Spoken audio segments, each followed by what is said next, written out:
مسجد حرام سے مسجد اقصی تک حضور براق پہ گئے اور وہ اتنا سریع رفتار تھا کہ جہاں اس کی نظر جاتی تھی وہاں اس کا قدم پڑتا تھا. تو اس نے تو پہلا قدم اٹھایا ہوگا تو مسجد اقصی میں جا پڑا ہوگا. اور اتنی سرعت کے ساتھ وہ رفتار کے ساتھ چلتا ہے. پھر حضور اس کی پشت پہ جلوہ فراز. یہ 1000 کلومیٹر فی گھنٹے کی رفتار سے جہاز چلے تو کسی میں ہے ہمت کہ اس کی ننگی پشت پہ بیٹھ جائے؟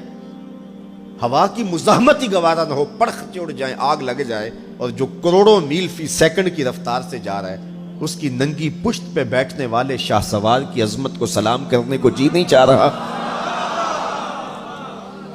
اچھا پھر اتنی سرعت کے ساتھ جائیں تو راستے میں کوئی دکھائی بھی دے تو سجھائی نہیں دیتا، اچھی طرح پہچان نہیں پاتا بندہ. یار تم گزرے تھے، کہا میں تیزی میں تھا.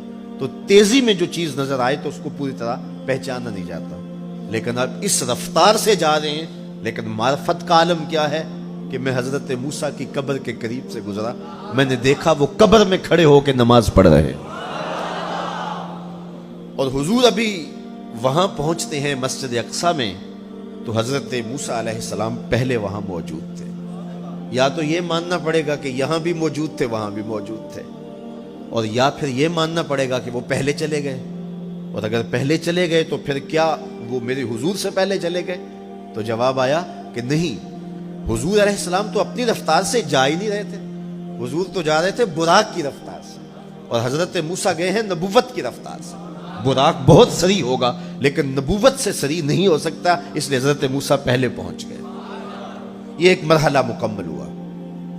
اب دوسرا مرحلہ مسجد اقصی سے لے کے پہلے آسمان تک وہ نور کی ایک سیڑھی تھی، اور یہ براق سے بھی زیادہ سریع رفتار تھی. یہ دوسرا مرحلہ تھا. اور پھر تیسرا مرحلہ پہلے آسمان سے لے کر کے 7ویں آسمان تک فرشتوں کے پروں پہ گئے. 7ویں آسمان سے سدرہ تک جبریل امین کے پروں پہ گئے. یہ چوتھا مرحلہ تھا، اور ہر مرحلہ پہلے مرحلے سے سریع تھا. اور پھر سدرہ پہ جا کے جبریل نے بھی کہا کہ آگے میں نہیں جا سکتا. لو دنوت خطوۃ لاحترقت، اگر میں آگے بڑھوں تو جل کے راکھ ہوتا ہوں. تو حضور علیہ السلام کے لیے ایک سبز نوری تخت لایا گیا جسے رف رف کہتے تھے. اس پہ حضور تشریف فرما ہوئے. پھر وہ کس صورت سے گیا؟ ان 4 مراحل سے زیادہ سریع رفتار تھا. رف رف کی منتہائی پرواز جب ہوئی تو میں اعلی حضرت کی روح سے فیض لے کے کہتا ہوں کہ رف رف کے بھی بس بس ہو گئے. اب یہ 5 مراحل اپنی انتہا کو پہنچے. اب یہ حضور کی ذاتی رفتار نہیں تھی، ذاتی رفتار اب شروع ہونے لگی ہے. اللہ اکبر. پھر آواز آئی ادنو منی یا احمد، پیارے رک کیوں گئے ہو، آگے آؤ. اللہ اکبر. اور حضور پھر اعلی حضرت فرماتے ہیں کہ ڈرتے جھجکتے آگے بڑھے. کیوں؟ جلال و ہیبت کا سامنا تھا، جمال و رحمت ابھارتے تھے. عبد تھے نا، معبود کے حضور حاضر ہو رہے تھے تو جلال و ہیبت کا سامنا تھا، جمال و رحمت ابھارتے تھے. آواز آئی محبوب آگے بڑھیے. حضور نے ایک قدم اٹھایا. اب پھر فاصلہ کتنا طے ہوا ایک قدم میں؟ مسجد حرام سے لے کے مسجد اقصی تک براق نے جتنا فاصلہ طے کیا، مسجد اقصی سے لے کر پہلے آسمان تک نور کی سیڑھی نے جتنا فاصلہ طے کیا، اور پہلے آسمان سے 7ویں آسمان تک، اور پھر وہاں سے سدرہ تک جبریل اور فرشتوں نے جو فاصلے طے کیے، پھر اس کے بعد رف رف جہاں تک گیا.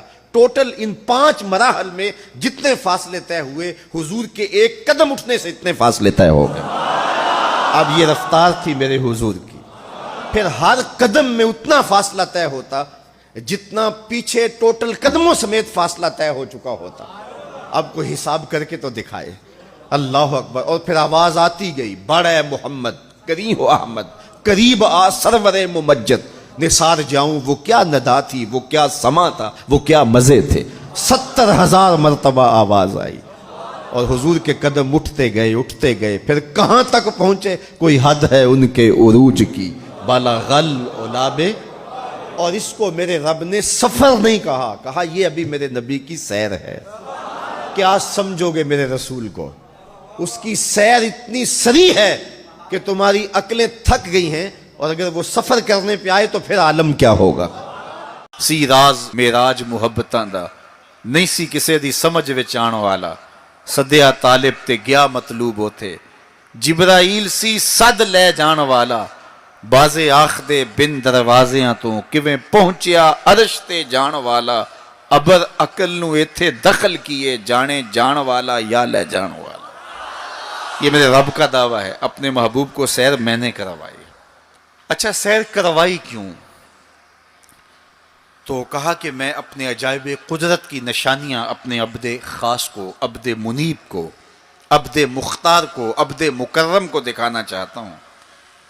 اور پھر اللہ جل شانہ نے اپنے محبوب کو اتنی نشانیاں دکھائیں جن کا تعلق دیکھنے سے بھی تھا، جن کا تعلق وجدان سے بھی تھا، محسوسات سے بھی تھا، سننے سے بھی تھا. کبھی حضور علیہ الصلوۃ والسلام جنت کی خوشبو سونگھتے ہیں، نظاروں کی وادی دیکھتے ہیں، اور کبھی دوزخ کے اندر عذابوں میں مبتلا لوگوں کو دیکھتے ہیں. اور پھر اپنی امت کو بیان بھی فرمایا تاکہ وہ ان اعمال بد سے بچ جائیں جو جہنم میں لے جانے کا سبب اور ذریعہ ہے. آج کی شب خاص میں میں اور آپ اپنی زندگیوں پہ غور کریں اور حضور علیہ السلام نے وہ جو ہمیں خبریں دی ہیں ان کو دیکھیں، اور کوئی ایسی کوتاہی کہیں ہمارے اعمال میں تو نہیں ہے، اگر ہے تو اس کو اپنے سے دور کر کے ایک نئی زندگی کا آج سے آغاز کریں. حضور علیہ السلام نے فرمایا کہ میں نے کچھ لوگوں کو دیکھا کہ پتھروں سے ان کے سر کچلے جا رہے ہیں، اور پتھروں سے کچلنے کی وجہ سے ان لوگوں کے سر کیمے کی طرح ہو جاتے، کوٹ دیے جاتے ہیں پتھروں سے، لیکن تھوڑی دیر کے بعد پھر صحیح ہو جاتے ہیں، لیکن پھر دوبارہ ان کے سر کچلے جاتے. تو میں نے پوچھا جبریل یہ کون لوگ ہیں؟ تو کہا کہ یہ وہ لوگ ہیں کہ جن کے سر نماز کی وجہ سے بوجھل رہتے تھے، نماز جن کو بڑی بھاری لگتی تھی، اذان کی آواز سنتے اور پھر دوبارہ سرہانے پہ سر ڈال دیتے اور اٹھنے کی ہمت نہ پڑتی. حی علی الصلاۃ حی علی الفلاح کی دل فریب صدائیں کانوں میں پڑتی. تو ان کے سر نماز کی وجہ سے بوجھل ہوتے تھے، اور آج ان کے سر پتھروں سے کوٹے جا رہے ہیں.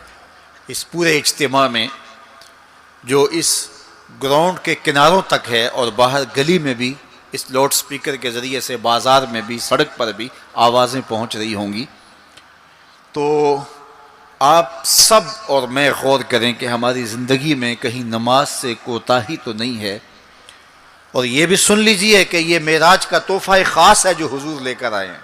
اسی لیے الصلاۃ معراج المومنین کہا گیا کہ نماز اہل ایمان کے لیے معراج ہے. حضور کا معراج تو یہ کہ دیدار الہی کیا اور وہاں تک پہنچے جہاں کسی کا تصور بھی نہیں پہنچ سکتا. لیکن اس امت کے لیے معراج یہ ہے کہ جب وہ پیشانی سجدے میں رکھ کے سبحان ربی الاعلیٰ کہتی ہے، اتنی رحمتیں برستی ہیں کہ اگر لوگوں کو پتہ چل جائے کہ ہم جب سجدے میں ہوتے ہیں تو کتنی رحمتیں برستی ہیں تو وہ سجدے سے ساری نہ اٹھائیں، اتنی رحمتوں کا نزول ہوتا ہے. اس لیے اس امت کا معراج یہ ہے کہ یہ 5 گانا نماز شعار زندگی بنا لے، کبھی بھی نماز قضا نہ ہونے دے، اپنی زندگی میں نمازوں کو اس طرح شامل کرے کہ نماز کا وقت آئے تو بے چینی ہو کہ نماز کی ادائیگی ہو، اور ایک نماز کے بعد دوسری نماز کا انتظار کرنے لگ جائیں. حضور نماز کو آنکھوں کی ٹھنڈک قرار دیں. بلال حبشی کو جب اذان کے لیے کہتے تو یہ فرماتے ارحنا یا بلال، بلال اٹھو اور ہمارے سینے کو راحت پہنچا دو. تو نماز سے حضور کے قلب کو، حضور کے سینے کو راحت پہنچتی تھی. میں اور آپ جتنے لوگ یہاں آئے ہیں اور جس ہجوم کے ساتھ، جس شوق کے ساتھ، جس ولولے کے ساتھ اور جس محبت کے ساتھ آئے ہیں، یقیناً آپ اور میں حضور کو راضی کرنے آئے ہیں، اپنے رب کو راضی کرنے آئے ہیں، آقا دو عالم کی رضا کے حصول کے لیے ہم آئے ہیں. تو حضور کی رضا کے طالب بن کے آج کے اس اجتماع میں آنے والوں، اگر تم چاہتے ہو کہ حضور ہم سے راضی ہو جائیں، تو اگر بدقسمتی سے کوئی بے نمازی ہے تو آج عزم کر کے جائے کہ آج کے بعد نماز نہیں چھوڑوں گا، اللہ کے رسول راضی ہو جائیں گے انشاءاللہ. چونکہ حضور نے نماز کو اپنی آنکھوں کی ٹھنڈک قرار دیا ہے، یہ حضور کے لیے راحت کا سبب تھا. تو 5 گانا نماز شعار زندگی رکھیں. قرآن مجید کا اسلوب ملاحظہ کیجئے. والنجم اذا ہوا اور پیارے چمکتے تارے محمد کی قسم جب معراج سے اترے، معراج پر جانے کا ذکر بھی کیا، معراج سے پلٹ کے آنے کا ذکر بھی کیا۔ حضور تو وہاں تک گئے، جنتیں بھی پیچھے رہ گئی، سدرہ بھی پیچھے، لیکن پلٹ کے پھر آ گئے۔ وہ ہر عالم کی رحمت تھے، جہاں چاہتے وہ رہ لیتے، مگر ان کی مہربانی کے یہ عالم پسند آیا، پھر پلٹ کے اس امت کے لیے واپس آئے میرے حضور صلی اللہ علیہ وسلم۔ ما ضل صاحبکم وما غوا، تمہارے صاحب، تمہارے آقا و مولا، تمہارے سید و سرور صلی اللہ علیہ وسلم نہ بہکے اور نہ بے راہ چلے۔ وما ینطق عن الہویٰ، اور وہ پیارے محبوب صلی اللہ علیہ وسلم اپنی خواہش سے بات ہی نہیں کرتے۔ جب بھی حضور جنبش لب فرماتے ہیں تو یہ رب کی طرف سے ہوتا ہے۔ وہ دہن جس کی ہر بات وحی خدا، وہ دہن جس کی ہر بات غنچائے علم و حکمت پہ لاکھوں سلام۔ علمہ شدید القوا، سکھایا ان کو سخت قوتوں والے طاقتور نے۔ ذو مرتن، جو سخت طاقتور تھا، فاستویٰ، پھر اس نے جلوے کا قصد فرمایا۔ وہو بالافق الاعلیٰ، اور وہ آسمان بری کے سب سے بلند کنارے پہ تھا۔ ثم دنا، پھر وہ جلوہ نیڑے ہو گیا، قریب ہو گیا۔ اللہ اکبر۔ فتدلی، پھر اور قریب ہو گیا۔ فکان قاب قوسین او ادنیٰ، تو اس جلوے اور اس محبوب میں 2 ہاتھ کا فاصلہ رہا، جس طرح 2 کمانیں آپس میں ملتی، تو اتنا فاصلہ رہ گیا۔ اب یہیں اگر قرآن بات کو ختم کر دیتا تو کوئی کہتا کہ سمجھ آ گئی اللہ اور اس کے رسول کی قربت کی، کتنی قربت ہے، لیکن اللہ نے کہا یہ تمہارے سمجھانے کے لیے کہا، او ادنا، قرب اس سے بھی زیادہ ہوا۔ تم تو اتنا ہی سمجھ سکتے ہو نا، کس طرح 2 کمانیں آپس میں جڑتی ہیں۔ اللہ اکبر۔ حضرت علامہ جلال الدین سیوطی علیہ رحمہ کہتے ہیں کہ اہل عرب کا طریقہ یہ تھا کہ جب 2 سردار موافقت کرتے تھے، جب ملاقات کرتے تھے اور ایک دوسرے کے حلیف بنتے تھے، آپس میں ان کے اتحاد کا، ان کی محبت کا اعلان یوں کیا جاتا تھا کہ وہ آگے بڑھتے اور اپنی اپنی کمان جوڑ کر کے اس سے ایک مشترکہ تیر پھینکتے۔ یہ اس بات کا اعلان تھا کہ آج کے بعد ہمارا اتحاد ہو گیا ہے، ہمارا دوست دشمن سانجا ہوگا، کمانیں ہماری 2 ہیں لیکن ان سے نکلنے والا تیر آج کے بعد ایک ہوگا۔